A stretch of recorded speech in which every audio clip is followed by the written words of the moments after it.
The freezer is working overtime, and the refrigerator itself, I can't get it to go over or under like 50 degrees, and that's not good because the food needs to be kept colder. So I open up the back. I do see that the coils are very dirty still, and then I'm looking also too. I see the fan that's not operating at the moment, so I got to figure out why the fan's not working.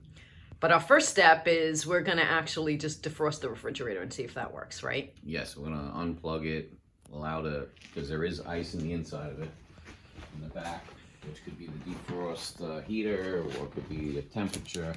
Let's see, we really shouldn't have ice down here. It's very important to keep these open because airflow, it has to have airflow, these machines. So. All right. We'll let you know how successful we are once we empty everything out and defrost. You took the refrigerator apart, you unplugged it, we packed all the food, we brought it either to my brother's house or we put it in containers with ice, and you went to diagnose the problem, why the refrigerator was not keeping things cold. So you're down there, tell us what happened. All right, basically what happened here is quite often they say when your freezer is cold, your refrigerator could be warm. It could be this fan here, or it could be the also the evaporator fan. So basically, I pulled the rear panel off. I opened it up. I found massive dog hair in here. Thank you, Athena. Massive. So I started to use a toothbrush and clean as much as I could using the vacuum. Then I was like, you know what? This is probably a good job for the air compressor. So I basically put a nozzle on. You know, I got 90% of it out. And then I took the air compressor and just put it in here and just blew it very lightly. And a lot of the dust, and all the dust wound up coming out. What was the pressure you had for the air compressor? About 80 pounds. Basically, I wanted to show you, this is the evaporated coil. It was frozen.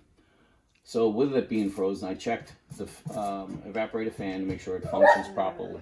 That functions properly. It also had a heater. The heater goes underneath the evaporator coil. It's these wires right here.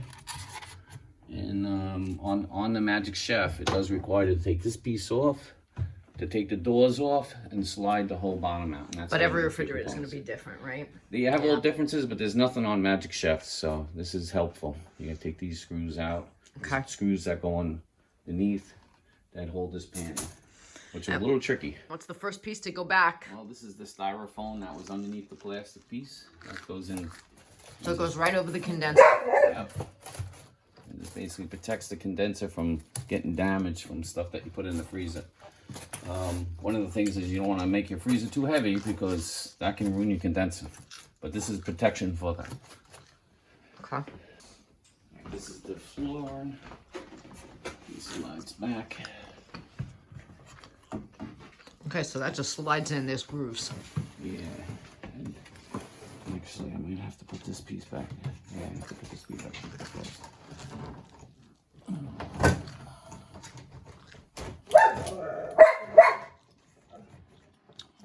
Put this piece in first. Line up these grooves. Push. And place. Make sure it stays underneath. Push. Back. Snap. Snap. And break. A little brittle. It's alright. I think this holds it in. A little on the old side, this refrigerator.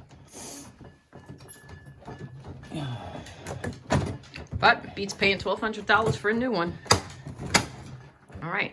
So you're just going to put the screws in and then time to put the doors on? Yep. All right. It goes back together. All right, John, it's been a day now since you put the refrigerator back together again. What do you think? The temperature is going to be all right? Should we check it? It's going to work perfectly. All right, let's see. What's the freezer at? I'm going to open it up. We're going to take a shot. 6 degrees. 6 degrees, Well, sweet. We go to 8 for a second there, but even still, very good. 6 degrees, okay. And the fridge, now that it's repacked with stuff. 31 degrees. Might even be a little cold, but we can adjust that. Awesome. So it was a success. Very much a success. So what do you do? So you So recommend now if the fridge remember, is... if your fridge is not working, check your coil first at the bottom. It could be dusty as from dog hair to anything that's flown around the floors. It picks it up and sucks it into the coil, and you can blow it out. You blow it out, and you can have a good working refrigerator again. 29 years old. Going strong. All thanks to John. All right, bye everyone. Till Bye. next time.